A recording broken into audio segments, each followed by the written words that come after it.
Last question. From Marie, dear Supreme Leader of the Multiverse, I know I need to find a therapist. Things have happened in the past few years with my parents that brought up resentments I didn't know I really had. It's not going away. My tendency towards anxiety plus stress at work is really taking a toll on me.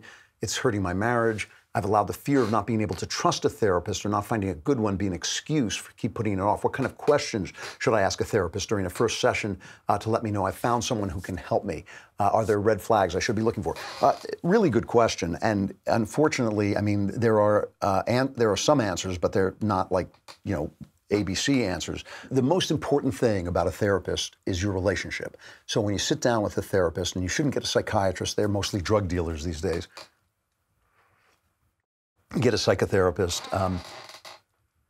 The most important thing is your relationship. When I was in therapy, which saved my life when I was a young man, I thought it was all about the Freudian insights and all about putting things together. And only later did I realize it was about the love that I had for this guy, who was my mentor, and the love that I actually think he had for me. And I think that was really what saved my life. So you don't need to find somebody you love. You need to find somebody you can relate to, somebody who you think can be sympathetic to you, and somebody you think will listen to you and in an objective way and help you find out where you want to go, not where he or she wants you to go. There are different strains of therapy, and you probably want one that's more like the talking kind of therapy, I would think. But you can decide that for yourself.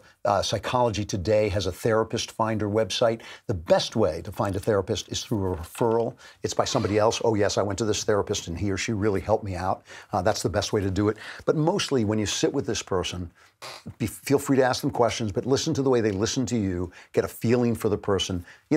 These are people who are there to help you. They're trying to help you. And so if you listen to the person and you feel, yes, I trust this person is going to be all right, it's probably going to be all right. The most important thing is that you can establish a friendly and decent relationship. And obviously, there are incompetent and dishonest people, but your odds are pretty good, especially if you get a referral. If you can't get a referral from a person, go to your doctor, and the doctor may know somebody who's good. Or like I said, use the Psychology Today therapist finder. That could work too, but you shouldn't be afraid. This is a good thing. It's really good that you know you need a therapist. That's an excellent thing. And these people are trained to help you. So, why start from a point of view of mistrust? If you find a reason to mistrust them later on, then you can act on that. But mostly we mistrust therapists most of the time because we're trying to protect the things that hurt us. We hold on to the things that hurt us because they're there for a reason. And a therapist can help you find what those reasons are so you can get rid of them.